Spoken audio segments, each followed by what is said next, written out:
Assalamualaikum warahmatullahi wabarakatuh. Halo Sobat Pintar, apa kabar? Semoga kalian selalu sehat dan tetap bersemangat ya.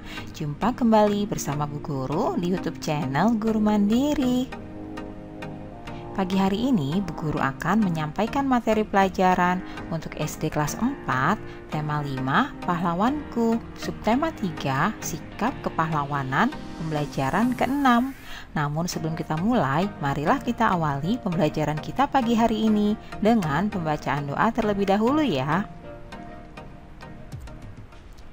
Sobat Pintar, banyak sikap kepahlawanan yang ditunjukkan oleh orang-orang di sekitar kita.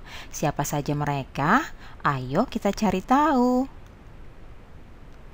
Kita akan simak kisah berikut ini. Kakek penyelamat lingkungan tanpa pamrih. Berbuat baik tidak harus menunggu kaya. Itulah falsafah hidup seorang pria 65 tahun yang tinggal di Sumedang, Jawa Barat. Dengan ketekunan dan kesederhanaan, sang kakek mampu mengubah lahan yang tandus di kaki Gunung Tampomas menjadi lahan hijau. Kaki Gunung Tampomas dulunya hanyalah padang tandus yang rusak karena penambangan pasir. Setelah pasir habis ditambang, tempat tersebut ditinggal begitu saja, kering dan gersang. Tidak ada yang bertanggung jawab, tidak ada yang dikenai sanksi karena kerusakan ekosistem ini. Duhai Juhairi menjadi penyelamat lahan yang rusak. Selama 26 tahun tanpa dibayar, tanpa pamrih, terus berupaya supaya lahan kering menjadi hijau. Usaha kakek ini tidak sia-sia.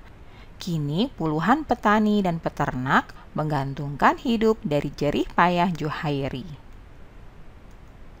Karena itu ketekunannya pula, sang kakek rajin ini berhasil menjadi peternak. Namun, Juhairi bukanlah tipe orang egois. Ketika berhasil, dia membagi kebahagiaan itu kepada penduduk sekitar untuk diajak menjadi peternak. Kini kakek Juhairi menuai kebahagiaan dari benih kebaikan yang ditabur. Hanya dengan upaya sederhana, Juhairi ternyata mampu mengubah dari tiada menjadi ada, dari kerusakan menjadi keteduhan. Untuk berbuat baik perlu usaha yang tiada henti. Nah, Sobat Pintar, setiap orang bisa menjadi pahlawan asalkan dia melakukan hal-hal yang berguna untuk lingkungannya. Apakah sikap yang dimiliki sosok di bawah ini mencerminkan sikap kepahlawanan?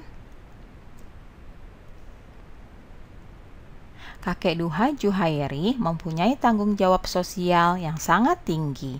Tindakan yang dilakukan oleh kakek Juhairi adalah sejalan dengan nilai-nilai yang terkandung dalam Pancasila.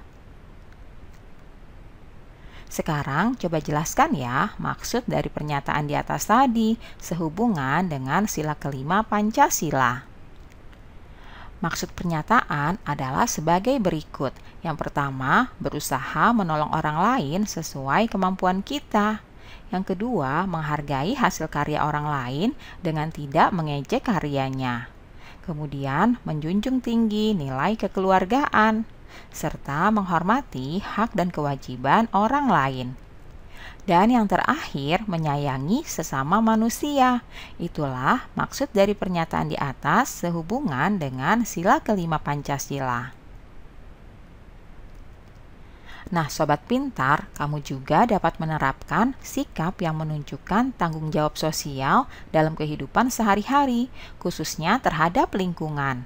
Coba kalian berikan contohnya ya. Contohnya antara lain, yang pertama, melakukan penghijauan di sekitar rumah. Yang kedua, membuang sampah pada tempatnya. Dan yang ketiga, membantu korban bencana alam. Lalu, apa yang akan terjadi jika kita tidak mempunyai tanggung jawab sosial dalam kehidupan sehari-hari? Sobat Pintar, manusia itu adalah makhluk hidup yang tidak bisa hidup tanpa bantuan orang lain. Di sini dapat kita ketahui bahwa yang akan terjadi adalah munculnya sikap sinisme dari masyarakat sekitar dan terjadinya kesenjangan sosial. Nah, sobat pintar, membantu orang-orang di sekitar kita yang mengalami kecelakaan merupakan salah satu bentuk tanggung jawab sosial yang sesuai dengan sila kelima Pancasila.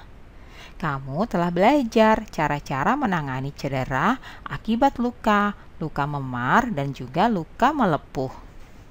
Sekarang kamu akan mencoba melakukan simulasi secara berkelompok tentang cara-cara memberi pertolongan kepada orang-orang yang mengalami cedera tersebut. Yang pertama, luka memar. Pada luka memar, tindakan yang harus dilakukan adalah kompres bagian yang memar dengan menggunakan kain bersih yang dicelupkan dalam air dingin. Lalu jika terjadi pendarahan, kompres bagian yang luka, kompres dengan air hangat dulu selama 15-20 menit. Nah, tujuannya supaya pembuluh darah melebar dan darah lancar sehingga proses penyembuhan lebih cepat. Yang ketiga, setiap 3 jam sekali, ulangi pengompresan dengan menggunakan kain bersih yang dicelupkan ke air dingin dan air hangat secara bergantian. Nah, itulah simulasi cara menangani untuk luka memar. Selanjutnya yang kedua, luka melepuh. Yang pertama-tama yang harus dilakukan, dinginkan bagian yang lepuh dengan air bersih. Bersihkan dan keringkan bagian yang lepuh, kemudian balut longgar dengan perban. Selanjutnya, jangan mengompres luka bakar dengan es karena dapat merusak kulit dan memperburuk cedera. Nah, itulah simulasi atau tindakan yang dapat dilakukan untuk menangani luka melepuh. Demikianlah pembelajaran kita pagi hari ini ya. Semoga bermanfaat untuk kalian semuanya.